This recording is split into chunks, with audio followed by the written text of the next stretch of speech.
Hello everyone and welcome back to my channel. How have you been? Good? So? Well, you should be excellent. Today راح أكون وياكم صوت وصورة. Who is this? Do you know this woman? This is me, مريم. اليوم الفيديو راح يكون شوية مختلف عن بقية الفيديوهات. راح أكون وياكم بصوت وصورة. راح أشرح لكم درس جديد، درس مشوق، درس ممتع ودرس مهم جدا جدا. درسنا اليوم راح يكون عن present continuous، المضارع المستمر. قبل فترة شرحت لكم present simple، المضارع البسيط، كيفية إنشاء الجمل الإيجابية، الجمل المنفية، الأسئلة باستخدام المضارع البسيط. صرفنا أفعال مثل verb to be، verb to have، verb to do، لأنه هم 3 أفعال الرئيسية باللغة الإنجليزية. اليوم همينا راح نشوف أفعال أخرى، تصريف الأفعال شلون يكون بال present continuous، الفرق بين ال present simple and the present continuous، إمتى نستخدم the present simple or the present continuous، ومواضيع أكثر وأكثر وأكثر. Before starting this lesson, don't forget to subscribe our channel on YouTube, like our Facebook page, follow our Instagram, and most importantly, share our videos with your friends and family so that they can learn more as well. It's not only for you, it's for everyone. Okay, جيبوا الأقلام والأوراق، الnotes, anything that you want, because today's lesson is going to be very important. It's the basic, you have to know it. إذا أنت مبتدئ أو أنت مبتدئة هذا الدرس هو إلكم. إذا أنتم intermediate هذا الدرس هو إلكم.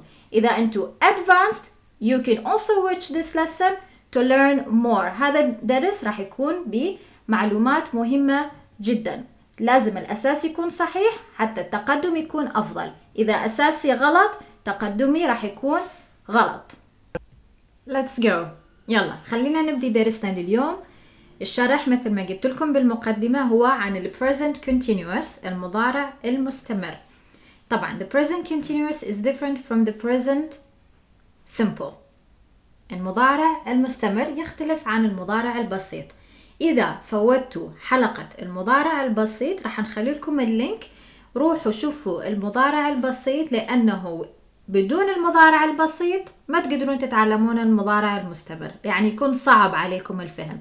دائما احنا نبدي بالمضارع البسيط وبعدين نروح على المضارع المستمر. So if you missed the present simple, you have to go watch the video, understand the subject very well, and then you can come to watch this video, okay? If you don't know where to find the video, we will put the link on the top of the page. You can click on it and watch the other video.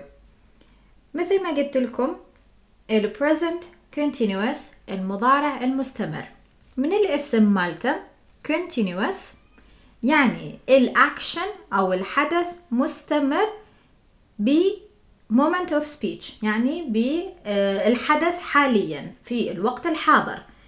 When we can use this tense، امتى ممكن نستخدم ال present continuous؟ نستخدمه لما نتكلم عن النشاطات أو عن الأكتيفيتيز اللي هي تحدث في الوقت الحاضر. now يعني الآن. now or at the moment بأثناء الكلام. now at the moment أنا خليتهم highlight. ليش؟ لأنه هذول الكلمتين هم احنا نسميهم الكي words، الكلمات المهمة. امتى ما أشوف now or at the moment I have to use the present continuous. امتى ما أشوف كلمة now or at the moment automatically لازم أستخدم المضارع المستمر وليس المضارع البسيط. لحد الآن أتصور مفهومة. Okay, other than this, is there other uses؟ هل يوجد استخدامات أخرى لل present continuous ما عدا نتكلم عن الactivities بالوقت الحاضر أو at the moment؟ نعم، يوجد استخدامات أخرى ل the present continuous، بس ما راح أشرح لكم إياها اليوم لأنه ما أريد أخربط عليكم الموضوع. الموضوع حتى لا يصير كلش complicated. اليوم راح نركز بس على الاستخدامات لما نتكلم عن activities happening now or at the moment. Of course to start with دائما بالgrammar لما نبدي دائما بإنشاء الجمل الإيجابية بpositive sentences. اليوم درسنا راح يكون مركز أكثر شيء على الpositive sentences.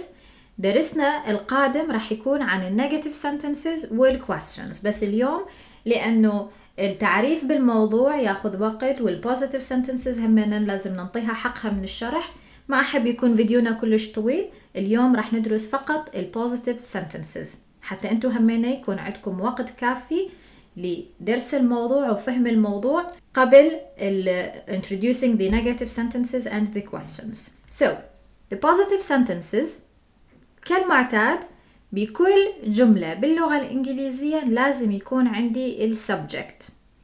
كل جملة لازم يكون أكو فاعل.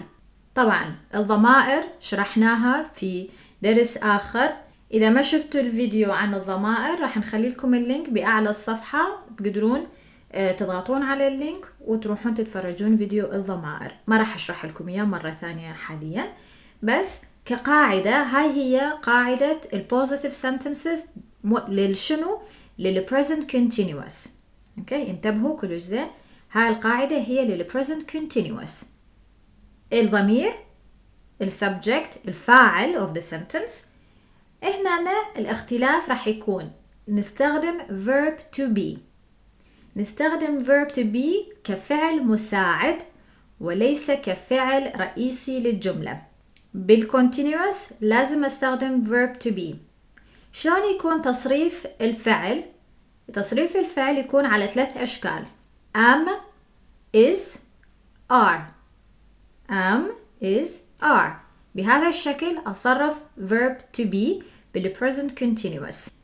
I استخدمها ويا am. الضمير I ويا am. الضمائر he, she, it ويا is. الضمائر we and they نستخدم وياهم are. يعني شنو؟ يعني I am, he is, she is, it is, we are, they are. لحد الآن أتصور هو مفهوم وواضح. الجزء الثاني من السنتنس لازم يكون عندي verb ing. Ving. Ving ving. It's like a song. Okay? Verb ing. يعني شنو verb ing؟ يعني فعل والفعل نهايته تكون ing، وهو هذا الفعل هو الفعل الرئيسي للجملة. verb to be هو الفعل المساعد، verb ing هو الفعل الرئيسي or the main verb. لحد الآن هذا كل اللي دا أتكلمه هو theory. شلون احنا نطبق هاي القاعدة؟ هاي هي القاعدة. هسا رح نتعلم شلون نطبق القاعدة. هنا أنا خليت لكم الconjugation للverb to read. أخذت verb لا على التعيين. to read هو فعل القراءة. حتى أطبق القاعدة مالتي I am reading. I هو السبجكت، am verb to be، reading هو verb ing. خليت الفعل كما هو وضفت للأخير ing. You are reading. The same thing. We have our subject, you. We have verb to be, are. And of course at the end, the verb ing, reading. He is reading. She is reading. We are reading.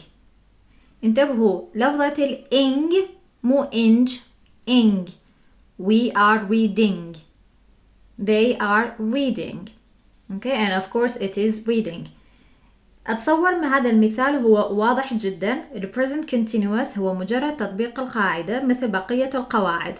إذا تعرفون القاعدة بصورة صحيحة وتفتهمون كيفية الاستخدام يكون هو piece of cake. بسيط جدا، كلش بسيط. هنا شوفون ال subjects I, you, he, she, we, they, of course followed by verb to be, am, are, is, are for we and they, and of course the verb ing. نفس الفعل تخلوه وتضيفون بالنهاية ing. خلينا نشوف فعل الله verb to play. I am playing. the same thing. The subject, verb to be, verb ing. It's the same rule, the same principle. لا تغلطون بعد please.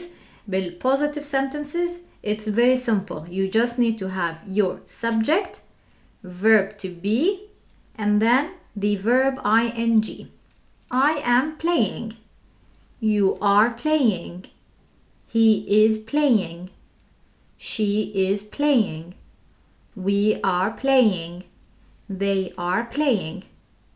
Very simple. Know the principle, you'll be okay. هنا أنا خليت لكم examples متنوعة لأفعال مختلفة، أفعال متنوعة خلينا نقول. For example عندنا أول شيء I am writing now. هنا أنا مثل ما تلاحظون خليت لكم now highlighted. Why؟ لأنه هذه الكلمة هي my keyword. يعني شنو هي الكلمة اللي إمتى ما أشوفها automatically I have to use the present continuous. لازم أستخدم ال present continuous لما أشوف كلمة now. إذا أنتوا عندكم امتحان أو طلبة بكالوريا أو تتعلمون اللغة بصورة عامة، لما نشوف هذه الكلمة now automatically the main verb لازم يكون verb ing، وقبله لازم يكون عندي verb to be. You are watching this video. You are watching this video. He is playing with his friends. He is playing with his friends. She is walking at the moment. هنا نهمنا the same thing at the moment. الكلمات أو my keywords for the present continuous هما now and at the moment. إمتى ما شفت هاي الكلمتين وأحب أكرر عليكم we automatically use the present continuous حتى ما تغلطون مرة ثانية. Now at the moment equals present continuous. Present continuous يعني شنو؟ يعني I need to have a verb to be as my helping verb and then the main verb ended with ing. لازم يكون عندي الفعل المساعد verb to be اللي هو am, are, is، وبعده يجي الفعل الرئيسي اللي تكون نهايته دائما ing.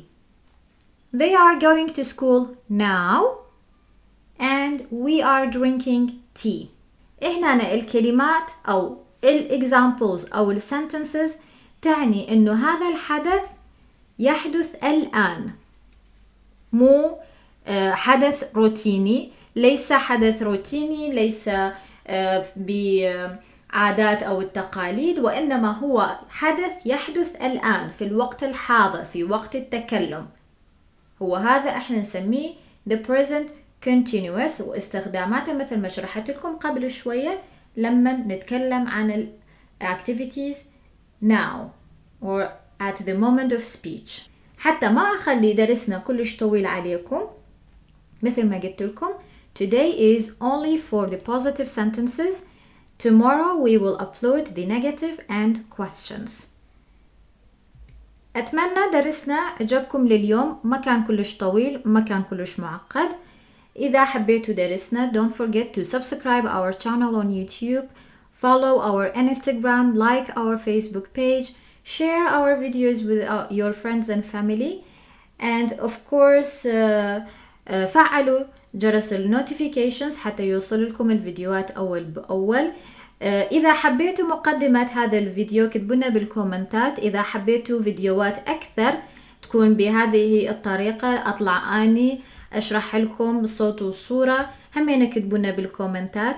أحب همينا أشير إلى أنه إحنا بالمستقبل القريب راح ننزل سلسلة فيديوهات عن النصائح، يعني كيف ممكنك تعلم اللغة الإنجليزية، كيف ممكن تعلم الفوكابولاري، كيف ممكن إنشاء محادثات من الصفر.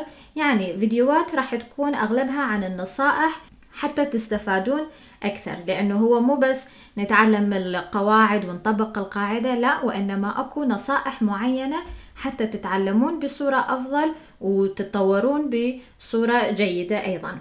أتمنى ما أكون طولت عليكم هواية. I will see you soon. take care and goodbye.